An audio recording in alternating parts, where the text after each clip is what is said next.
Hi hello ನಮಸ್ಕಾರ ಎಲ್ರಿಗೂ ಭಟ್ರಕಾಯಿ ರುಚಿಗೆ ತಮ್ಮೆಲ್ಲರಿಗೂ ಸ್ವಾಗತ. ಮಜ್ಜಿಗೆಯನ್ನು ಬಳಸದೆ ಸೌತೆಕಾಯಿಯಿಂದ ಪೊಳದ್ಯವನ್ನು ಹೇಗೆ ಮಾಡೋದು ಅಂತ ನಾನಿವತ್ತು ನಿಮ್ಮೆಲ್ಲರಿಗೂ ತೋರಿಸ್ಕೊಡ್ತಾ ಇದ್ದೀನಿ. ಅದಕ್ಕೂ ಮುಂಚೆ ಯಾರ್ಯಾರು ಇನ್ನೂ ನನ್ನ ಚಾನಲ್ಗೆ ಸಬ್ಸ್ಕ್ರೈಬ್ ಆಗಿಲ್ವೋ ಇವಾಗೆ ಹೋಗಿ ಸಬ್ಸ್ಕ್ರೈಬ್ ಆಗಿ. ನಾನಿಲ್ಲಿ ಒಂದು ಮೀಡಿಯಮ್ ಸೈಜಿನ ಸೌತೆಕಾಯನ್ನು ಈ ರೀತಿ ಕಟ್ ಮಾಡಿ ಇಟ್ಕೊಂಡಿದ್ದೆ. ಚೆನ್ನಾಗಿ ವಾಶ್ ಮಾಡಿ ಈ ರೀತಿ ಕಟ್ ಮಾಡಿ ತೆಗೆದಿಟ್ಕೊಂಡಿದ್ದೀನಿ. ಇದಕ್ಕೆ ಇವಾಗ ಒಂದು ಸ್ವಲ್ಪ ನೀರನ್ನು ಸೇರಿಸಿ, ಅಂದರೆ ಈ ಹೋಳೆಲ್ಲ ಮುಳುಗೋ ಅಷ್ಟು ನೀರು ಹಾಕಬೇಕಾಗತ್ತೆ. ಇದಕ್ಕೆ ಒಂದು ಸ್ವಲ್ಪ ಉಪ್ಪನ್ನು ಸೇರಿಸಿ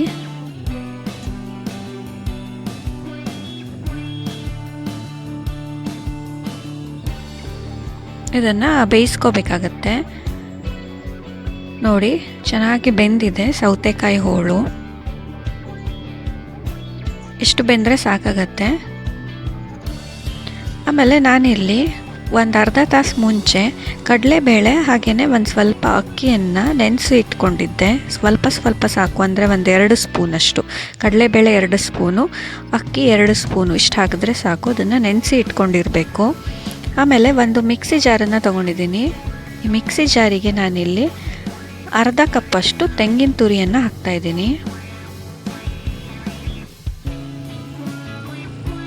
ಕಡಲೆಬೇಳೆ ಹಾಗೆ ಅಕ್ಕಿ ಇವೆರಡನ್ನು ನೆನೆಸಿ ಹಾಕೋದ್ರಿಂದ ಒಂದೊಳ್ಳೆ ತಿಕ್ನೆಸ್ ಬರುತ್ತೆ, ಹಾಗೆಯೇ ರುಚಿ ಕೂಡ ಚೆನ್ನಾಗಿರುತ್ತೆ ಅಕ್ಕಿ ಹಾಕೋದ್ರಿಂದ.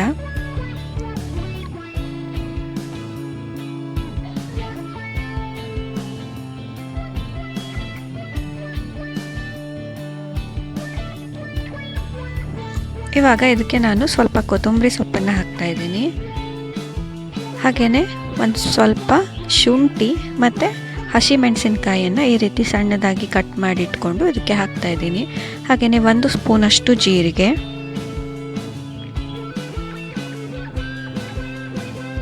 ಆಮೇಲೆ ಒಂದು ಅರ್ಧ ಸ್ಪೂನಷ್ಟು ಕೊತ್ತಂಬರಿಯನ್ನು ಹಾಕ್ತಾಯಿದ್ದೀನಿ.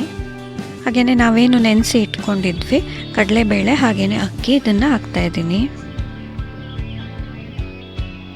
ಆಮೇಲೆ ಸ್ವಲ್ಪ ರುಚಿಗೆ ತಕ್ಕಷ್ಟು ಉಪ್ಪು. ಹಾಗೆಯೇ ಇದಕ್ಕೆ ಒಂದು ಸ್ವಲ್ಪ ನೀರನ್ನು ಸೇರಿಸ್ಕೊಂಡು ಇದನ್ನು ಚೆನ್ನಾಗಿ ರುಬ್ಕೋಬೇಕು. ಇದನ್ನು ನೈಸಾಗಿ ರುಬ್ಕೊಂಡ್ರೆ ಆಯಿತು.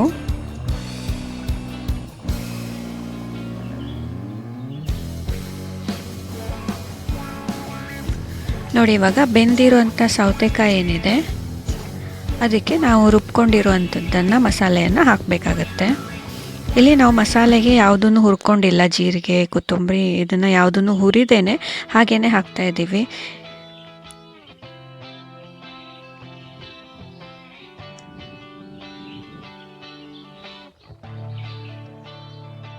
ನೋಡಿ, ಇದನ್ನು ಒಂದು ಸಲ ಚೆನ್ನಾಗಿ ಮಿಕ್ಸ್ ಮಾಡ್ಕೊಳ್ಳಿ. ಇಲ್ಲಿ ಕೆಂಪು ಮೆಣಸನ್ನು ಬಳಸಬಾರ್ದು, ಯಾಕೆಂದರೆ ಕೆಂಪು ಮೆಣಸು ಬಳಸಿದ್ರೆ ರುಚಿ ಚೇಂಜ್ ಆಗಿಬಿಡುತ್ತೆ. ಹಾಗಾಗಿ ಹಸಿ ಮೆಣಸನ್ನೇ ಬಳಸಿ. ಇವಾಗ ಇಲ್ಲಿ ಸೈಡಲ್ಲಿ ನಾನು ಒಗ್ಗರಣೆ ಇಟ್ಕೊಂಡಿದ್ದೀನಿ. ಒಗ್ಗರಣೆಗೆ ಎಣ್ಣೆ ಬಿಸಿ ಮಾಡೋಕ್ಕೆ ಇಟ್ಕೊಂಡಿದ್ದೀನಿ.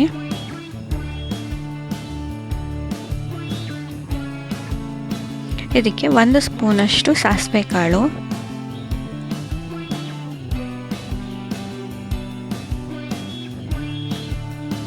ಹಾಗೆಯೇ 1 ಸ್ಪೂನಷ್ಟು ಜೀರಿಗೆ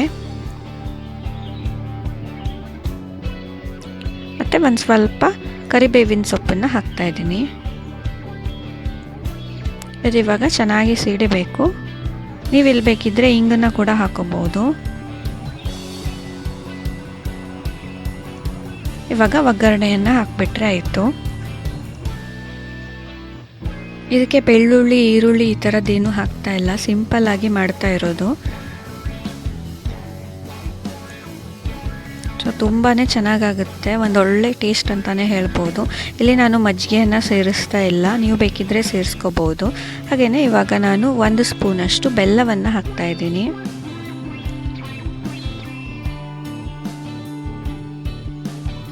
ಮಜ್ಜಿಗೆ ಸೇರಿಸ್ಕೊಂಡ್ರೆ ಏನಾಗುತ್ತೆ ಅಂದರೆ ಮತ್ತೆ ಬಿಸಿ ಮಾಡೋದಕ್ಕೆ ಬರೋದಿಲ್ಲ. ಹಾಗಾಗಿ ಮಜ್ಜಿಗೆ ಸೇರಿಸ್ದೇನೆ ನಾನು ಇಲ್ಲಿ ಪೊಳದ್ಯವನ್ನು ಹೇಗೆ ಮಾಡೋದು ಅಂತ ನಿಮಗೆ ತೋರಿಸ್ಕೊಟ್ಟಿದ್ದೀನಿ.